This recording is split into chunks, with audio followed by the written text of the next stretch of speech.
Bismillahirrahmanirrahim. Assalamualaikum warahmatullahi wabarakatuh.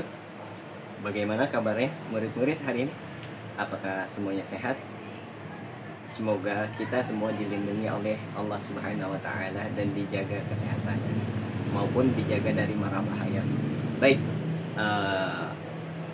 hari ini kita akan mempelajari fikih tentang sholat.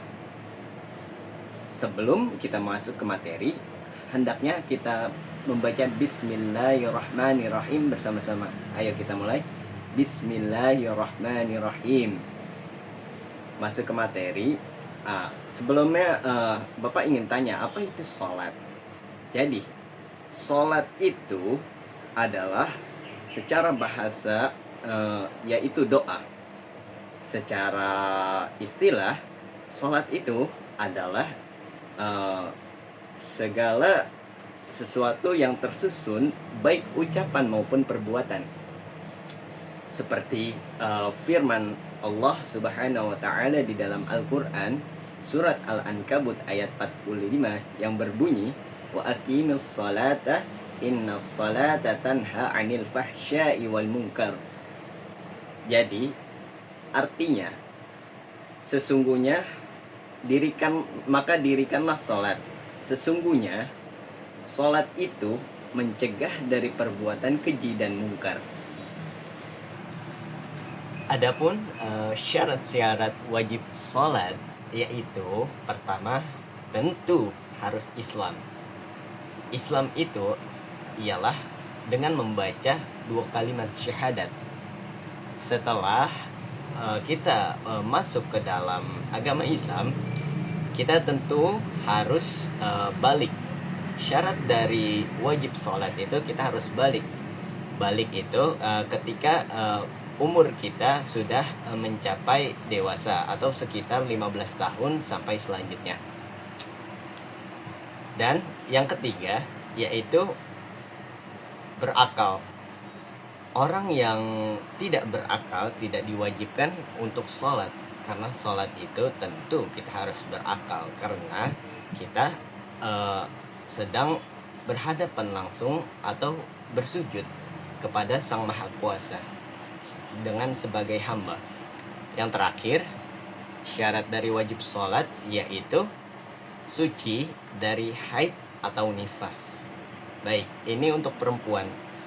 Mengapa sholat dalam perempuan dalam keadaan haid atau nifas tidak boleh sholat? Karena tentu itu sudah menjadi kodrat perempuan. Selanjutnya, setelah kita membahas syarat-syarat wajib sholat, ada lagi yaitu syarat sah sholat. Syarat sah sholat itu apa aja sih? Baik, Bapak jelaskan ya. Syarat sah sholat yang pertama itu yaitu suci dari hadas besar maupun hadas kecil, seperti sabda Rasulullah Sallallahu Alaihi Wasallam yang berbunyi, la yaqbalullah salata ahadikum idza ahdatha hatta yatawadda, yang artinya Allah tidak menerima salat seseorang di antara kamu apabila ia berhadas hingga ia berwudu. Riwayat Imam Bukhari dan Muslim. Setelah suci dari hadas besar dan hadas kecil, yaitu suci badan juga, suci pakaian juga, suci dari segala hal gitu. Pokoknya kita itu menghadap Allah harus rapi, harus wangi, dan harus dalam keadaan yang benar-benar suci, maupun suci dalam niat di dalam hati.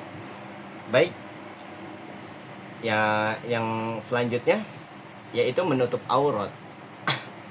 Menutup aurat sudah tentu jelas kita ketahui bahwa sholat itu kita harus menutup aurat, karena kita tidak sedang berhadapan dengan manusia, tetapi kita sedang berhadapan dengan Sang Khalik, Sang Pencipta kita. Dan kita sebagai hamba sepatutnya kita untuk menyembahnya dengan secara rohani dan jasmani yang benar-benar yakin. Adapun selanjutnya syarat dari sah sholat yaitu kita harus mengetahui kapan datangnya waktu sholat. Karena itu sangat penting. Jangan sampai kita tidak mengetahuinya dikarenakan waktu sholat sudah dibagi-bagi dengan jam-jam tertentu. Dan yang terakhir dari sah sholat yaitu saat sholat kita harus menghadap kiblat. Menghadap kiblat yaitu kiblat utama para umat muslim atau muslimat yaitu Ka'bah.